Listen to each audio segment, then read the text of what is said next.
Ekintza zuzenean jarduteko beharraz konturatzea beste irtenbiderik ez genuen izan. Hala, izan ere, gure gorputzak erabiliko genituzke herriko eta nazioko komunitateko kontzientziei gure kasua azaltzeko. Galdetuko duzue, zergatik ekintza zuzena? Ez alda bada negoziazioa biderik onena? Arrazoi duzue zuen buruak negoziazioen aldea agertuz. Ekintza zuzenak, hain zuzen, huraxe du helburu. Indarkeria ez asko ekintza zuzenak halako krisi eta tentsioa sortu nahi ditu, negoziatzeari uko egin izan dion komunitate batek, arazoaz jabetu eta hari aurre egitera behartuta ikus dadin. Aitor dizuet ez diodala batere beldurrik tentsio hitzari. Ez diot sekula utzi indarkeriazko tentsio egoerei aurre egiteari. Baina bada tentsio mota bat, indarkeria ezazkoa eta onuragarria dena. Pertsona bezala hasteko beharrezko ere gertatzen dena. Jakin badakigu, esperientzia mingarri askok halaxe erakutsi baitigu, zapaltzaileak ez duela sekula bere borondatez askatasunik aitortzen. Zapalduak eskartu behar dio ura, irmo eta tinko. Hemos de comprender la necesidad de tábanos no violentos, creadores de una tensión social, que sirva para que las personas superen las oscuras profundidades del prejuicio y del racismo, elevándose a las alturas majestáticas de la comprensión y la fraternidad.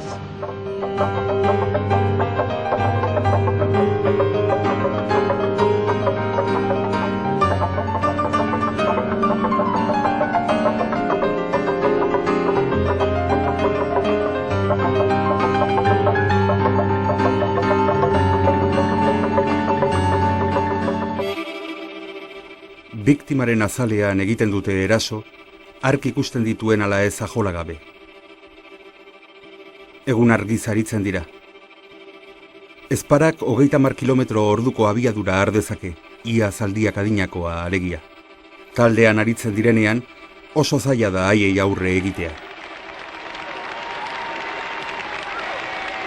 As the greatest demonstration for freedom in the history of our nation. Martin Luther Kingek zioenez, indarkeria ezaz baliatzen diren ezparen edo mandeulien modura jokatu behar dugu. Historian zehar, baita Kingek hitz horiek idatzi aurretik ere, pertsona eta talde askok jokatu dute horrela injustizien aurrean. Rosa Parksek bere jarlekua gizontxuri bati uzteari uko egin aurretik. India Britainiarren menpe zegoela salatzeko asmoz, Gandik 300 kilometro egin baino lehen. Henry David Thoreauk desobedientzia zibilari buruzko lehen saiakera idatzi baino lehen. Kasu batzuetan, jakinaren gainean hartzen zuten indarkeria ezaren bidea, kontzienteki. Beste batzuetan berriz ez. Batzuetan estrategia modura hartzen zuten, besteetan berriz espontaneoki, intuizioak eramanda. Baita Euskal Herrian ere. 16. mendean adibidez, ugariak ziren armadara joateari uko egin zioten pertsonak. Mende batzuk geroago, Afrikako gerraren aurkako protestak etorri ziren. 20. mendean berriz, hor ditugu Euskal Unibertsitatearen aldeko borroka, frankismoaren aurkako 1947ko greba eta kolaborazio eza. Bertsolariak zentsurari aurre egiten, boikotak hemen. 1969ko Donostiako danborradakoa kasu. Hor ditugu baita ere, ordaindu gabeko multak, martxa isilak, itxialdiak elizetan, feministen mobilizazioak eta beste hainbat eta hainbat borroka.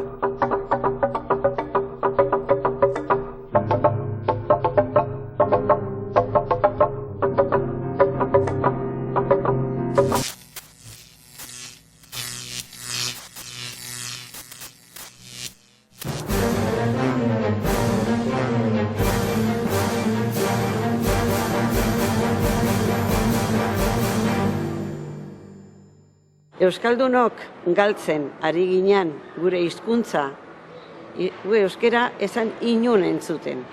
Zenbait lekuetan zigorra handiak ere izaten zituzten euskaraz hitz egiteagatik. Emakumei adibidez moztu egiten zieten hilia euskaraz hitz egiten zutenean, moztu, eta azeite de rizino ematen zieten gainea.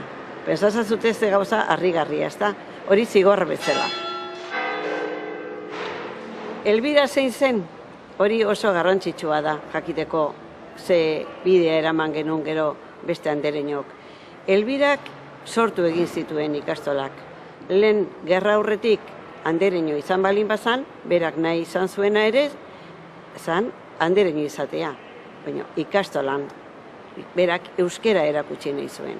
Hori pentsaezina zan 42. urtean, berak manipulazioa lantzen zuen, gertutasuna, elkarren arteko elkarrizketak, edozein adinetako artean ere harreman sortzea eta sendotzea, naturarekin harreman handiak, benetan pedagoga ikaragarria zen. Montessori deitzen zioten, Montessori euskalduna.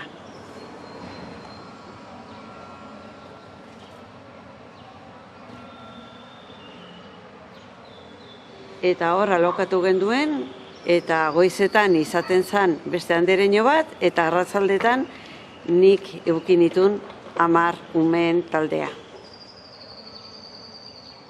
Nola sartzen ziren aurrak adibidez gure etxean? Gure etxean denetatik bizi ziren. Frankista, falangista, karlistak eta abertzale pare bat besterik ez. Eta orduan bildurra handia ematen zigun horrek. Egunen batean salakete bat izango tenuen edo. Ezpa ere nik beti esaten nien, beira, timbrea jotzen balin badute, timbrea orduan ezan aldaba jotzen zan etxeetan. Entzuten balin badezute, zuek sartu zaitezte oi azpian. Eta bakoitza bazekien, ze oi azpian sartu behar zuen. Joten ginen andereñok, bagenekin, politikarien aurka egiten ari ginala. Ura ezan onartua izango jakiten balin bazuen. Baina ez ekiten zer egiten ari ginen. Ez ekiten. Konturatu ziraneako, nik uste dut ilazula remediorik. Zabalduta eta edatuta zegoen Euskal Herri osoan, tamaina batzuen edo beste batzutan, baina edatuta zegoen ikastolaren mugimendua.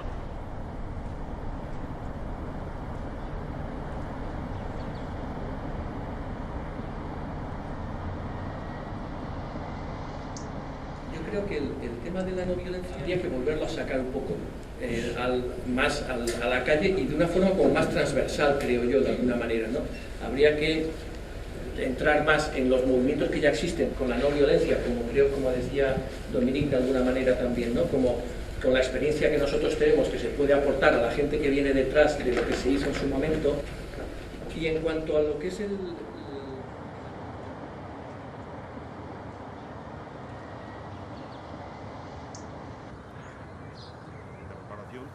Y yo planteo la objeción de conciencia como una campaña por los derechos humanos, por un derecho que era el derecho a no hacer el servicio militar. Entonces, a mí me conozco mucho los objetores franceses, los suizos, me preparo con gente de Europa que ya ha participado en la lucha contra la guerra de Argelia y claro, eso hace que yo pues tenga una visión de la objeción de conciencia como campaña política. Montamos una acción de apoyo europea y cuando yo entro a la cárcel empieza toda la campaña esta universal, o sea que tiene bastante repercusión.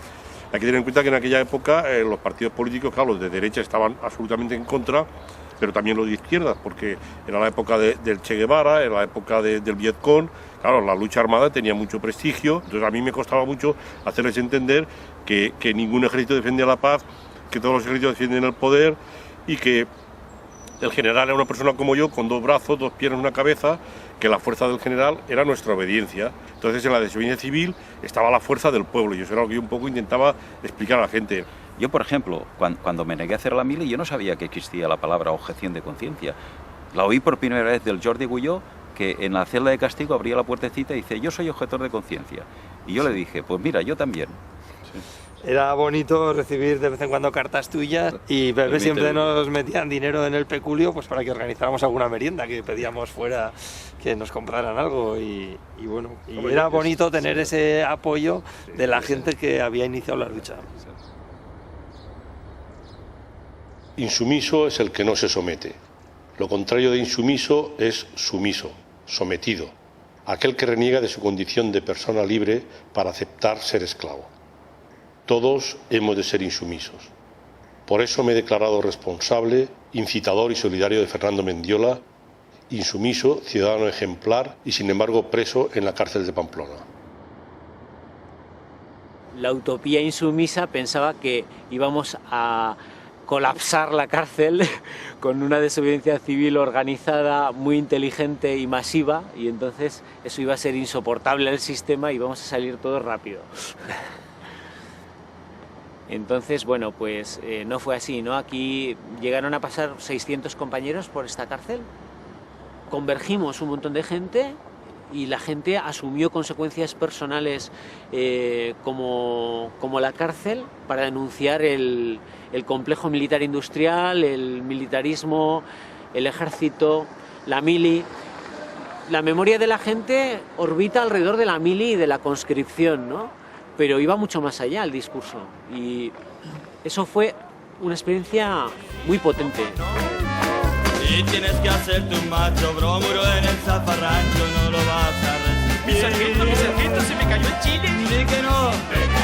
Di que no, que la mili no me gusta y que a mí nadie me asusta, lo que yo quiero es vivir.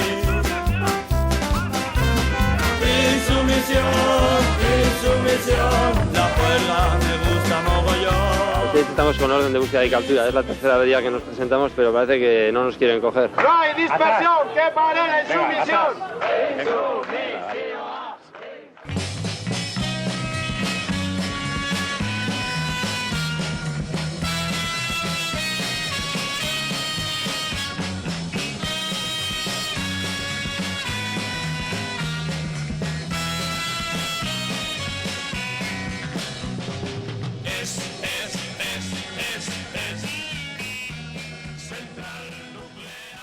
Había 4 centrales nucleares que habían previsto. Claro. Una era cerca de aquí también, en Ogueya, eso es. Estaba la de Guipúzcoa de Itziar Deva en la punta de Mendata. Y luego estaba la de Arguedas junto a Tudela. A Tudela, eso es. Y ellas, pues en el 72, 73, 74, se hicieron algunos recursos, se pidieron estudios y tal, y se paralizaron, fueron paralizándose, y esta es la que quedó un poco como la punta de lanza. Es que una vez de que pudimos la ciudadanía empezar a reunirnos y empezar a enterarnos de lo que estaba pasando, pues vimos que era un proyecto que prácticamente hipotecaba el futuro de Euskadi. Convocamos una manifestación, me parece que fue en agosto, final de julio, y no sabíamos si íbamos a estar 5 o 25, pero estuvimos por lo menos 50.000.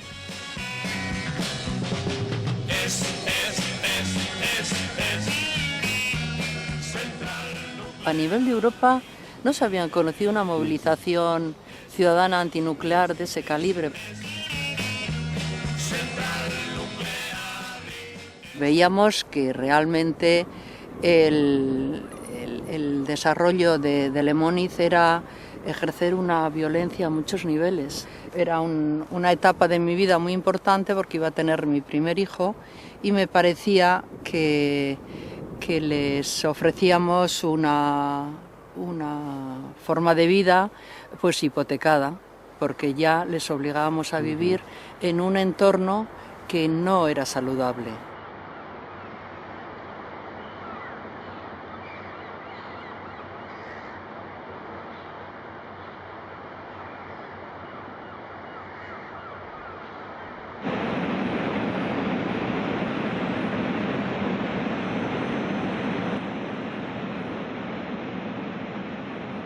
Como personas que de alguna forma a veces nos resistimos a lo que desde los estados se nos propone, ¿no? Y también a este sinsentido que tiene este crecimiento desmesurado que se nos está ahora, como este mensaje que nos están enviando, ¿no? Y ahora nos encontramos en un límite como cultura, ¿no? De decir, bueno, ¿y cómo vamos a hacer para salir de esto, ¿no? Tenemos dos opciones, o seguir la tónica de la barbarie o tirarnos por las líneas de dignidad, como tú dices, ¿no? O sea, que decir, la no violencia aporta esa dignidad. Ahí hay un pueblo abandonado que se llama Osa y justo este montículo que está aquí enfrente justo ahí abajo estaba Itoitz. Nosotros llegamos aquí a vivir en el año 80 a la Cabe y en el año 81 ya empezamos a oír que se querían construir una presa, que se había formado una coordinadora de vecinos, se hacían muchas manifestaciones de coches pitando haciendo un recorrido por todo el valle. Cada año la coordinadora iba organizando cosas. Y en esta dinámica estamos pues desde el año 81 prácticamente hasta el 93, que empiezan las obras y empieza a haber mucha más resistencia física, quiero decir, aquí a pie de presa, ¿no? Como grupo de solidarios con Itoitz nos constituimos en el año 95 y de ahí vamos aumentando la incidencia de las acciones. Luego pasamos a bloquear los camiones en las carreteras de aquí, a hacer permanencias a cuerpo, con bidones, con flores, con árboles, o sea, hemos empleado todo lo que la imaginación ha dado de sí para esto, ¿no?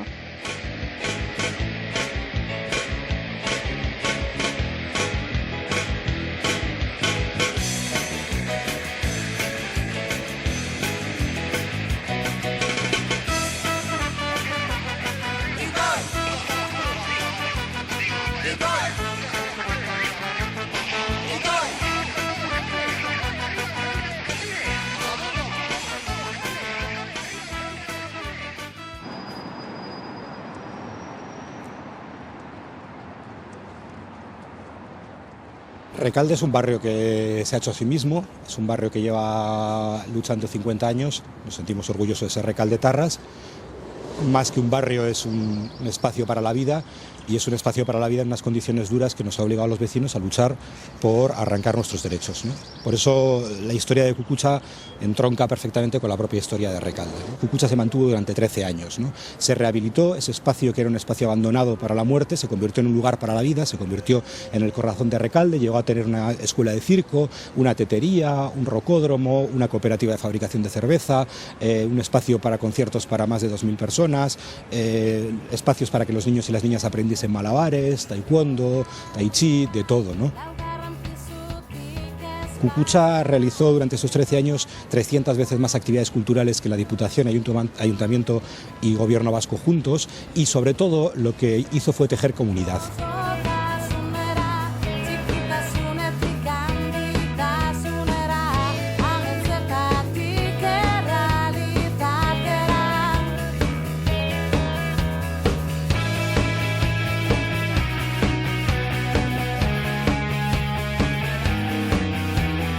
En el momento en que Cucucha ocupa ese edificio, ya ha cubierto un objetivo. A partir de entonces lo que se trata no es de seguir reivindicando la ocupación, sino poner la ocupación al servicio del barrio cubriendo sus necesidades.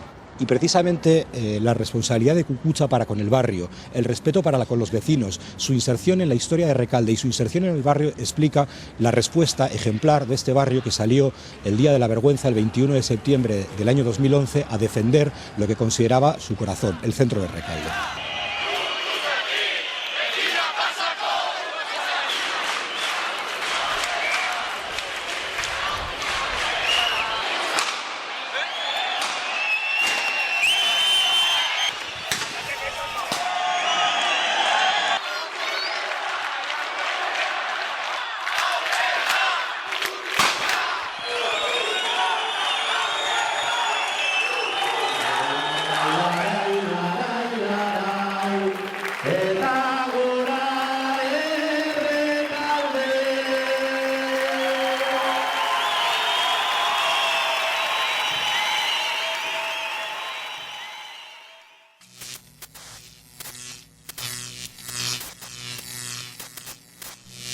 Yo creo que nadie se opone a la legalidad o a la existencia de un marco legal. A lo que se opone la sociedad es a la consideración que una vez que está escrita la ley, esa ley es inamovible. La ley está para resolver los problemas de la ciudadanía, que son cambiantes y se modifican a lo largo del tiempo. ¿Qué estaba en juego? Estaba en juego un contexto hoy en día en el que la ciudadanía está visualizando claramente cómo el sistema político, jurídico, económico y legal sirve para que una minoría de la sociedad se enriquezca a costa del sufrimiento de los demás. Y en ese contexto cada vez emergen con más fuerza posturas que legítimamente consideran que la legislación se debe de modificar.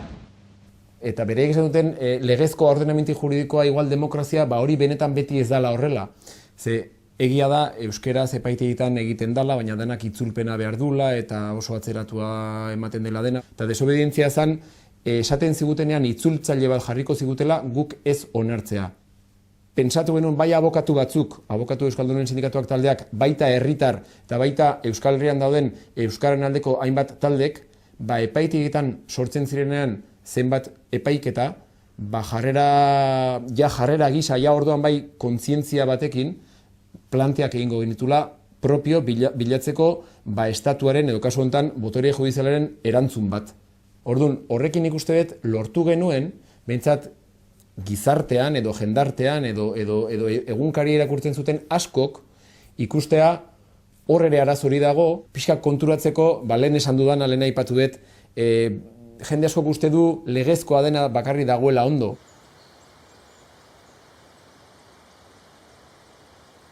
Estatuak represioa jokatu du, ez du ulertzen. Estatuak ez daki zer den terrenuko errealitatea, terrenuaren desirak, eta beraz auzitan izan gira. Eta guk laborantzan nahi ginduen kuadro instituzional bat, kuadro ofizial bat, laborantzako politika bat hemen iparaldean emaiteko, garapen bat hemengo lurraldeari adaptatua egiteko, eta lekuko aktoreek nahi luketen garapen iraunkorra martxan ezartzeko.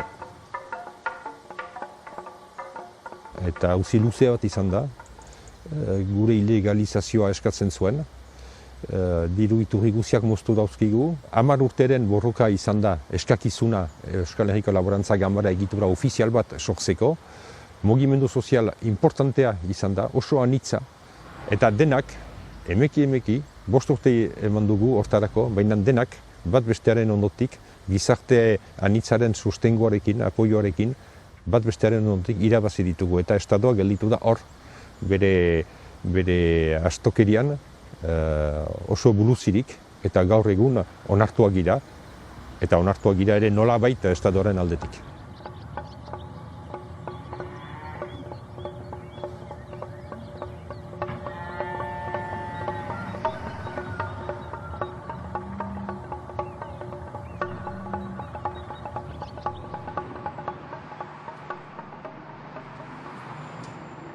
Les démos, ils naissent dans un contexte où vraiment c'est un gros bras de fer entre la société dit parallèle, la population et le gouvernement sur la question notamment du département Pays Basque. Et ça, la légitimité, c'est quand même une force terrible de la non-violence et de ce type de combat. Et c'est un peu la même chose qu'il y avait eu avec l'action des chaises.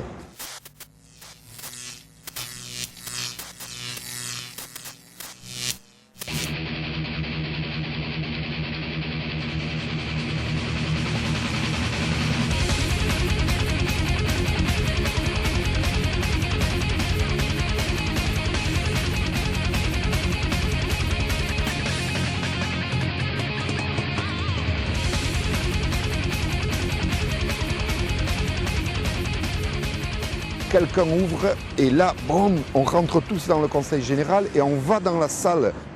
Et dans cette salle, il y a 52 sièges, des très beaux sièges antiques d'une grande valeur en plus.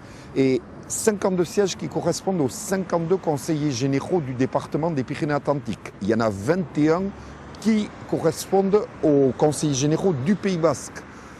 Et donc, nous, qu'est-ce qu'on va faire? On va prendre ces 21 sièges et on va les rentrer dans un fourgon pour les amener en Pays Basque. Mais là, pendant 15 jours, il y a eu un truc incroyable en Pays Basque où tout le monde parlait que de ça, ne parlait que de ces sièges, où ils étaient, ou même François Bayrou, qui à l'époque, qui aujourd'hui est candidat aux élections présidentielles de la France, et qui à l'époque était président du Conseil général des Pyrénées-Atlantiques, a déclaré que c'était inacceptable, que c'était la stratégie de la tension par rapport à une action aussi rigolote que ça. Et nous, donc, le lendemain, on a fait une conférence de presse pour demander à la population d'amener des chaises et des sièges à François Bayrou.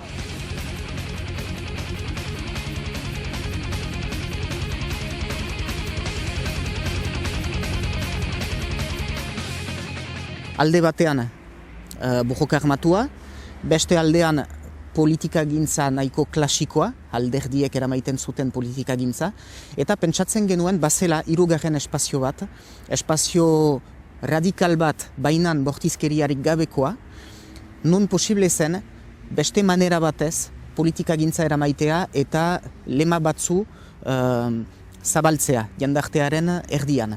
Orduan, euskarari doakionez, justuki erakusteko bazela demokraziaren urraketa bat, nahi izan genuen hautatu lehenik mezu orokor bat, euskararena, eta hautatu genuen SNCF, janai baitu trenbideen sistema hori.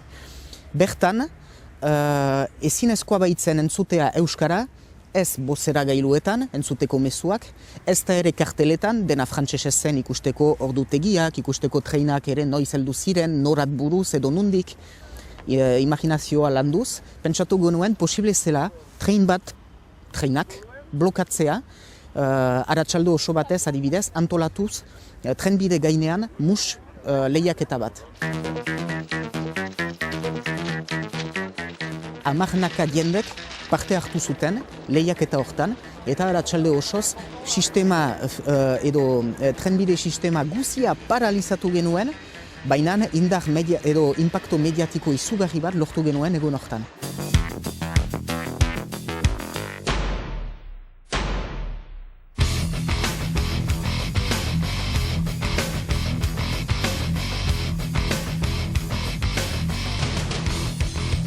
Zer atxemaiten ahal genuen berri, ez genuena jadanik egin, irudikatzeko demokraziaren urraketa hori, edo zerbait aldarrikatzeko, molde berritzaile bat.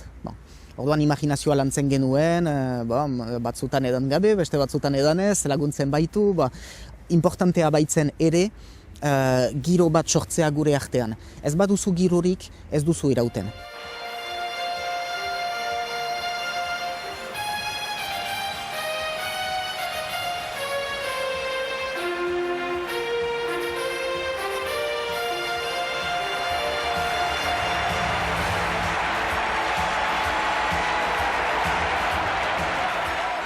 Dos días antes salió el Cotino, director general de la policía.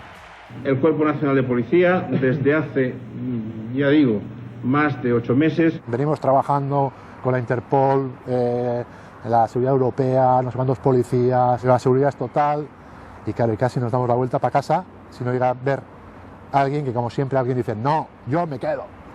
Y ese es el que tira, esos son los que tiran, ese espíritu, ¿no? Y lo que parecía imposible, pues al final fue bastante sencillo, ¿eh? Nos disfrazamos de mascotas y entramos. No tiene más vuelta de hoja. Y estuvimos 20 minutos frente a las televisiones de todo el mundo reivindicando que los presos a Euskal Herria... Como nuestra giraldilla para asistir a este magnífico espectáculo. Es que hay momentos que son gloriosos en la acción directa, ¿no? De que vives cosas que son impensables. En esta también la idea nuestra era de esa ficción, ese sueño, de decir, bueno, algún día llegará que tengamos un referéndum de autodeterminación, las fuerzas de la ONU estarán aquí y podremos votar una zona de desarme y cada uno votar lo que piense y ya está. Y seremos lo que decíamos nosotros. Y nos plantamos en ese futuro hipotético, entonces se trataba de eso. Era el día anterior al referéndum, estaban las fuerzas de la ONU, estaban ya controlando la estación para el desarme y aparecieron los armados, los guardias civiles, como no. Me tocó ser comandante de la ONU allí, saludamos militarmente al guardia civil, al responsable, y estaba tan descolocado el hombre frente a los de la ONU que me hace así, me saluda y me dice, ¿qué hacen ustedes aquí? Le dije que por favor se desarmara y demás. Entonces ellos se quedan muy descolocados, no les viene en el libro de... Entonces yo creo que fue una experiencia interesante, un soñar y realizar el momento ese soñado, vivirlo. Nos guiamos del mismo principio, ¿eh? Solo es imposible cuando sea imposible. Mientras tanto lo intentamos. O sea, cuando nos pare el poli, entonces, mientras tanto, solo queda curro, intentarlo y ya. Vivimos el día anterior al referéndum de autodeterminación y nos fue como el chichi, lo pasamos como Dios. Y como algún día llegará, ya tenemos entrenado el día. Eta galdetzen genuen bakarra zen, jendeai galdetzen genion.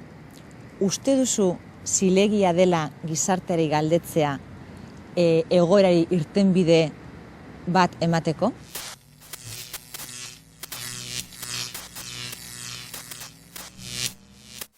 Orduan erabakitzen dugu, aurkiratzen dugu toki simboliko bat, ez? Eta iruditzen zitzaigun bakearekin erlazioa zeukala Gernika.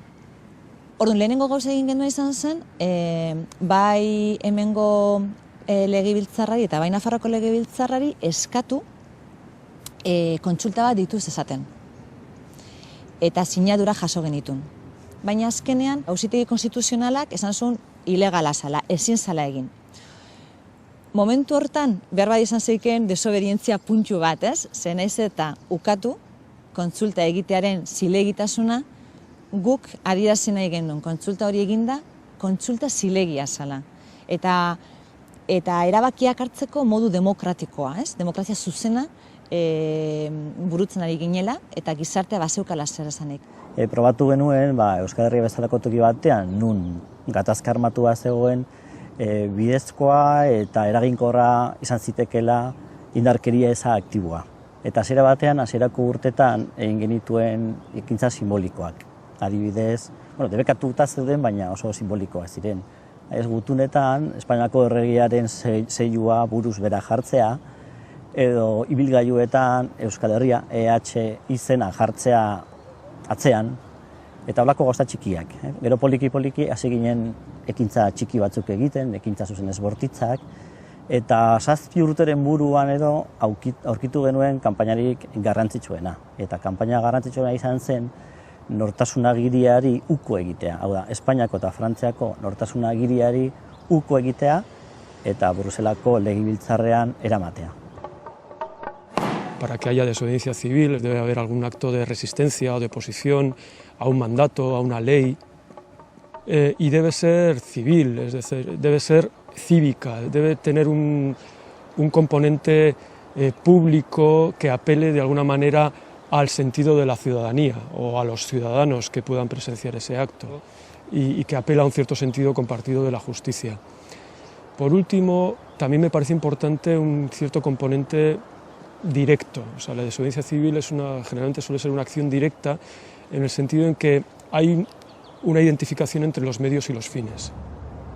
Ya en el año 78 había que actuar con otro tipo de iniciativas, ¿no? Sí. Y una de ellas era la de la desobediencia civil, ¿no? Además de llamadas masivas a la central, además el desdomiciliar los recibos. La parte que va a financiar la central nuclear, no quiero pagarla. No quiero pagarla, eso es. Y la otra era directamente decir, yo no pago la luz. Entonces se crean unos comités de electricistas de apoyo, y cuando vienen a cortarte la luz, primero te quitan el contador, luego empalmas, vuelves a poner la luz. Yo me acuerdo otras cosas interesantes. Hubo el boicot que hicieron los trabajadores portuarios.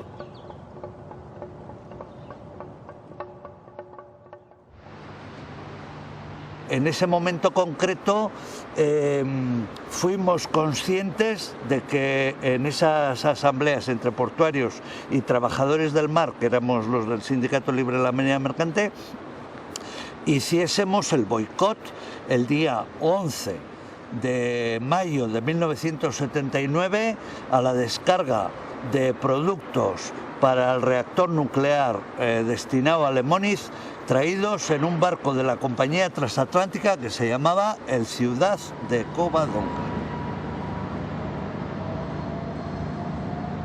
La empresa intentó por todos los medios hablar con nosotros para que descargásemos y no.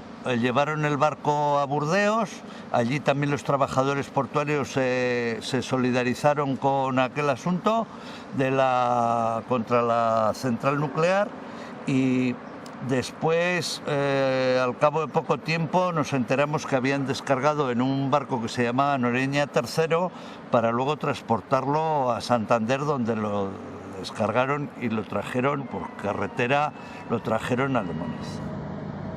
Dentro de todo ese movimiento internacionalista, por llamarlo de alguna manera, pues teníamos el objetivo también de boicotear el transporte de armamento para países represores con sus pueblos.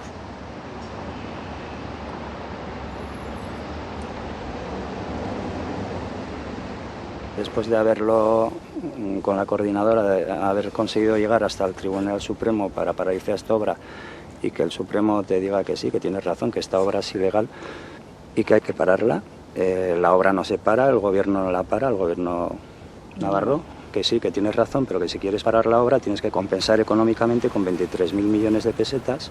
¿De dónde saca la gente de estos pueblitos 23.000 millones de pesetas para parar una obra que no es tuya? Cuando ya empiezan las obras de una manera mucho más efectiva, aquí había unos cables mucho más encima de esta presa y aquí empezamos a hacer una serie de acciones que consistía en colgarnos de los cables. Claro, la presa no estaba construida, aquí había una altura de 500 metros y aquí nos colgábamos con unas hamacas, que la verdad es que ahora que lo pienso digo qué atrevimiento, ¿no? Pero esta fue fue nuestras acciones más arriesgadas, ¿no? Y de ahí ya pasamos al corte de cables que sucedió en el año 96, ¿no? En Semana Santa del año 96. Bajamos del monte, esperamos que se hiciera la luz y en 2 minutos y pico con unas radiales cortamos y se fue, pues todo el sistema se fue para abajo. La idea, como siempre, era tenerlo, digamos, mostrarlo, ¿no? Al resto de la gente, ¿no? Pues que lo viera de una manera totalmente transparente. Por eso había un gran equipo también de medios de comunicación, de grabación. Y bueno, fue un éxito y un espectáculo de fuegos artificiales impresionante.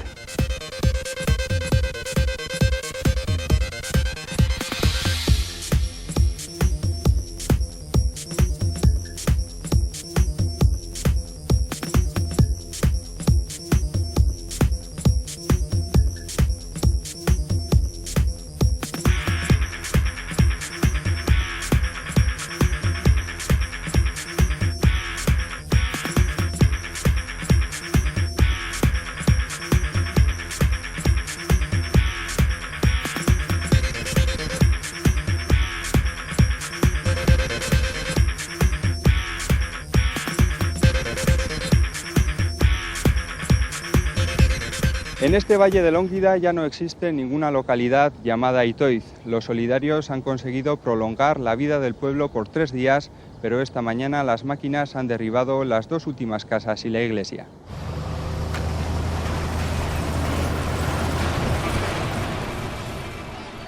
Las personas también están encadenadas de pies y manos, pero están encadenadas a la estructura de la casa, no a la propia cámara blindada, con lo cual no se puede arrancar de cuajo, podríamos decir, ¿no? Y teníamos pues gente en todas las casas encadenados con tubos a los muros, cavamos pozos, hicimos zulos abajo, pero fueron muy arriesgados, o sea, las personas estaban realmente encadenadas, no podían soltarse por sí mismas y ellos, sin embargo, empezaron a tirar parte del tejado, haciendo temblar toda la estructura y pasamos mucho miedo con esta primera acción, la verdad. Ez genuen bapatean ez ginen korrikan ateratzen. Egiten genuen ezan pixkat esplikatu zergatik, gure ustez irakurketa juridiko bat egiten genuen, eta orduan eskatzen genuen itzultzailerik ez egotea. No tenemos nada personal contra él ni contra ningún juez, pero les decimos, señores, pongan en marcha los mecanismos que crean convenientes para que los juicios que se tengan que celebrar en euskera sean vistos y juzgados por personal judicial euskaldun.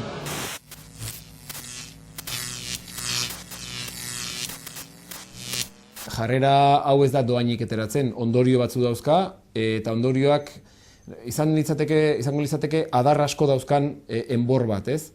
Adar desberdina da. Gure bezeroa den horrentzat, jasan behar du berez juizioa dena, baina askoz luzeagoa, nahi duen abokatu hori kendu egiten diote, ze epaitegiak hartzen duen abakia da, jarrera hori, nolabait plante jarrera hori hartzen duen abokatua kendu egiten dio, orduan herritarrak hautatu duen bere konfiantzazko abokatua ezabatua zaio, orduan beste bat jartzen zaio. beste horrek jarrera berdina egiten du, eta herritarrari bigarren aldiz, hirugarren aldiz, hori bat. Beste ondorio bat izan daiteke, adibidez, hor egon den abokatu eta apartatua izan den abokatu horrek, espediente disiplinarioak edo disiplina edo zehapen espedienteak hasi egiten zaizkio, ez?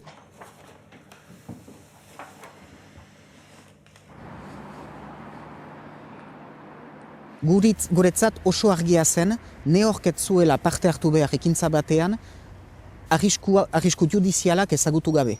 Orduan, hastapen batean, halako grilla bat edo finkatu genuen, batetik bostera, batean bazen arriskurik gabeko ekintza bat, orduan, ekintza egiten zen eta puntu. Bigarren graduan bazen behar ba isun baten arriskua, hirugarren graduan beste zerbait eta bosgarren graduan bazen presondegi arriskua.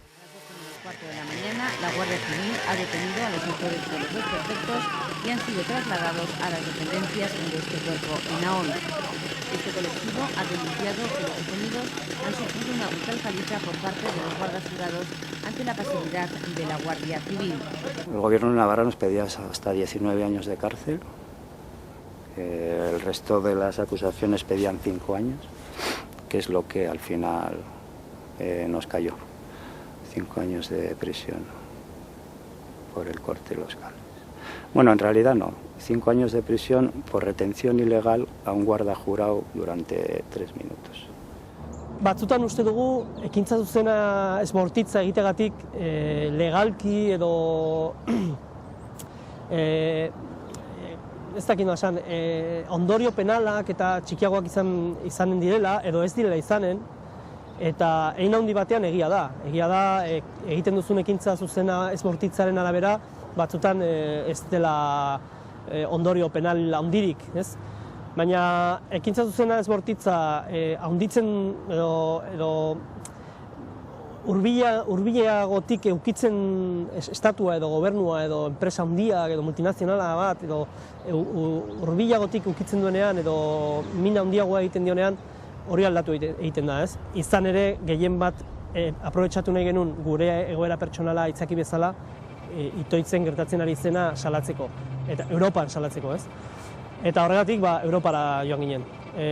Gure planteamendu izan zen, Europara joanen gara, eta herri bakoitzean hilabete bat emanen dugu, eta herri bakoitzean ekintza bat egin dugu, ez?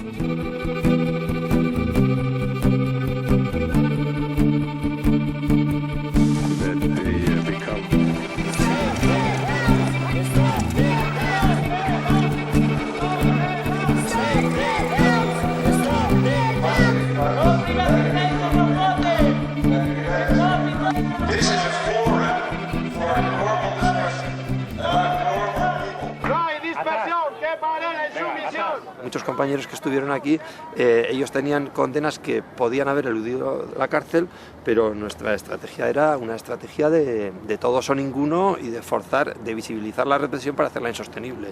Entonces, de jugar precisamente en contra de esa represión selectiva que era una de las tácticas del gobierno, ¿no?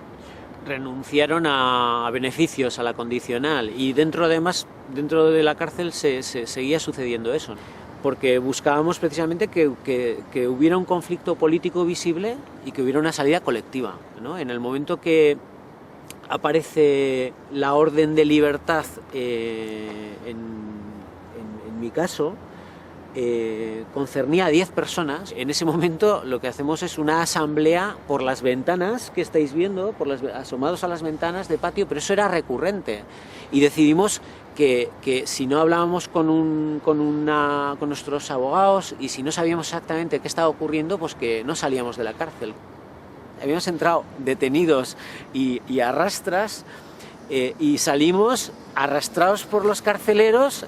Era una especie de carrera de relevo represiva, porque luego nos cogía la Guardia Civil, nos seguía arrastrando por los charcos y tal. Di que no, que la mili no me gusta y que a mí nadie me asusta, lo que yo quiero es vivir.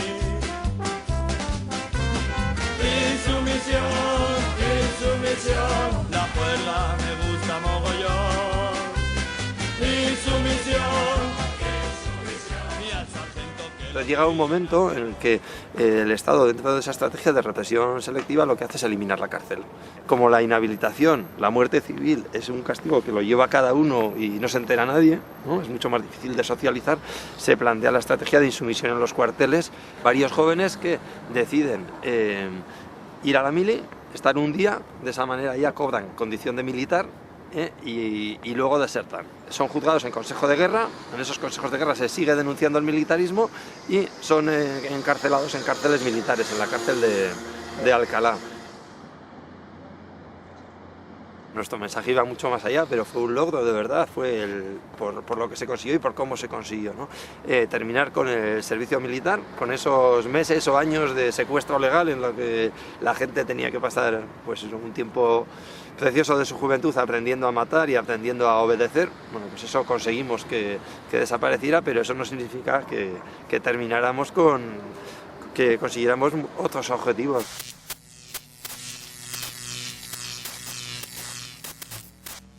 Nosotros, para cuando entramos en esto, ya el movimiento de objeción de conciencia, cuando yo entré y cuando entraste tú ya llevaba años funcionando y ya nos subimos a un tren en marcha, que era el tren de la desobediencia no violenta, y eso era pues, realmente atractivo porque permitía hacer una lucha muy radical, pero también muy elegante en el sentido de que, bueno, pues no estabas poniendo en contradicción tus objetivos con la manera que estabas teniendo de luchar, ¿no? Que estábamos luchando contra todo un entramado muy violento, que es el Estado y sobre todo el Ejército, y que lo estábamos haciendo pues desarmándoles en cierta manera, y deslegitimándoles. Ezin dugu ulertu eskubide bat aldarrikatzea beste bat urratzen. Gatazkak sortuko dira eta daude, eta gatazka politiko bat dagagu, eta hori konpondu behar dugu, baina gatazkak ematen dira edozein momentutan, eta horik nola kudeatuko ditugu aurrerantzian. Hor lan asko dago, memoriaren kontuan lan asko dago, nola kudeatzen ditugun gure desberdintasunak. Azkenean, gizarte anitza gara.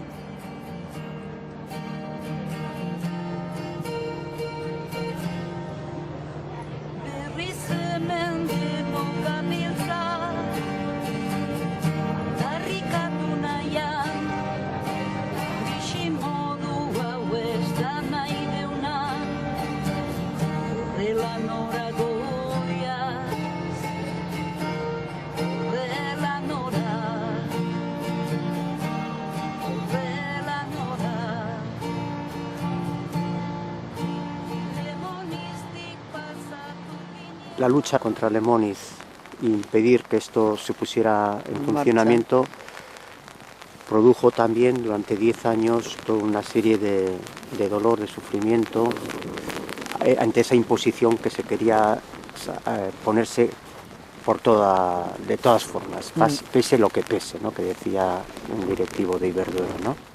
ETA mató a 2 ingenieros jefes de la central, otros tres miembros de ETA también que mueren por sus propias bombas. Las bombas que pone ETA en la central matan a 3 trabajadores. Sí. La Guardia Civil que mata a una ecologista antinuclear, compañera nuestra, Gladys del Estal. Para mí personalmente supuso un replanteamiento de todos los temas de la violencia, no violencia, etcétera, ¿no? Entonces, bueno, ha sido una escuela a ese nivel, entonces muchas veces la lucha no violenta tiene que saber que igual el camino, el proceso es lo importante y que de ahí puede crearse futuro, porque si no puedes paralizar una cosa, pero es muy importante cómo la paralizas. Probablemente la desobediencia civil no resuelva todos los problemas, pero sí muestra un camino que cada vez les va a resultar más problemático a quienes desean en ocasiones una respuesta violenta para deslegitimar a los movimientos legítimos, o quienes, o esos mismos incluso, solo ofrecen una respuesta institucional para tenernos y tenerlo todo atado y bien atado.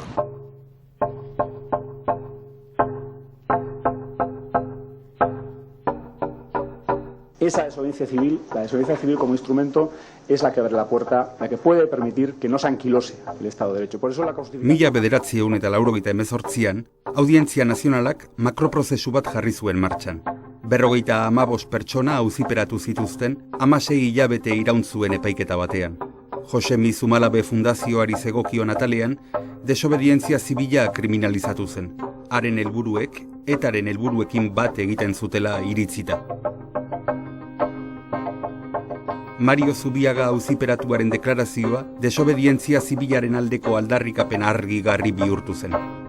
Son aquellos actos no conformes a la ley, públicos, conscientes, políticos, no violentos, que buscan modificar una ley o una práctica de gobierno o una política de gobierno. Y la desobediencia civil actúa como piedra de toque que determina la calidad del sistema democrático. En función de cuál sea el tipo de tratamiento que recibe la desobediencia civil en un sistema, podemos definir si ese sistema es más o menos democrático. Yo diría algo más, no solo es legítima, es una forma de acción política imprescindible para el Estado de Derecho. Auzitegi Gorenaren aurrekaririk gabeko sententziak fundazioko kideak absolbitu zituen, honela argudiatuta. Desobedientzia zibila, estatuarekiko desadostasun metodo zilegitzat uler daiteke. Eta estatu demokratiko batean, ezin da zalantzan jarri ideologia edo pentsamendu gisa onartu izana. Digamos que si realmente queremos ganar una batalla a nivel político, tenemos que planificarla de otra manera. O sea, lo primero es que no puede estar en su terreno, y normalmente peleamos siempre en su terreno, ¿no? Hay que traer a nuestro terreno la gente, o sea, a la causa, ¿no?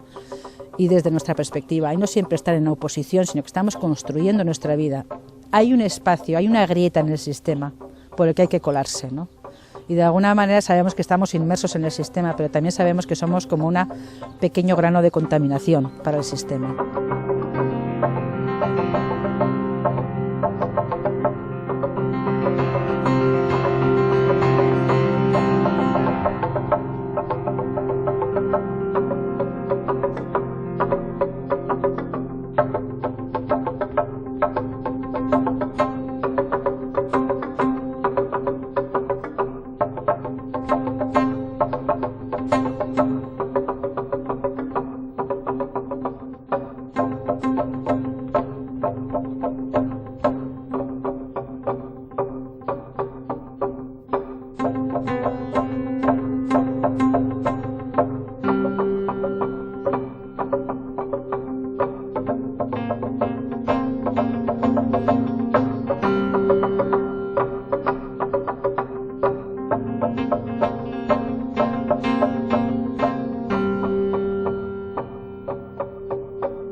Garaipenik eta galtzekorik gabe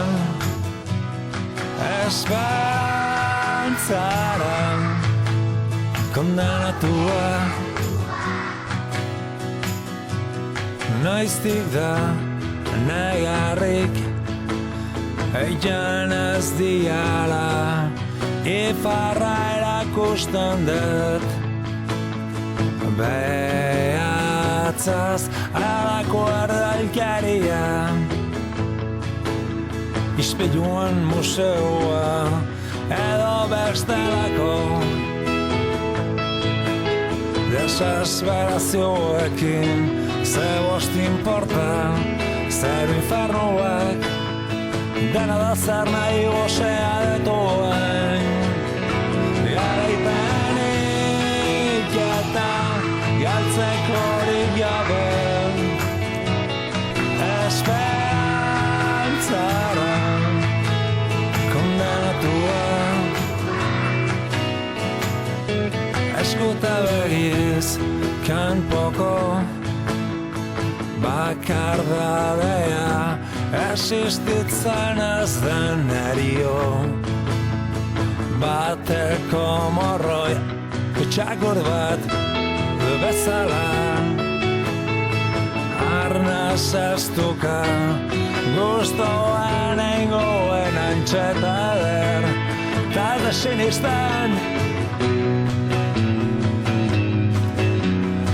sinistan ez da sinistan garaipenik eta galtzekorik gabe esperantzara kondatua garaipenik eta galtzekorik gabe esperantzara kondatua noiztik da negarrik egen ez diara noiztik da negarrik egen ez diara garaipenik eta esperantzara kondenatua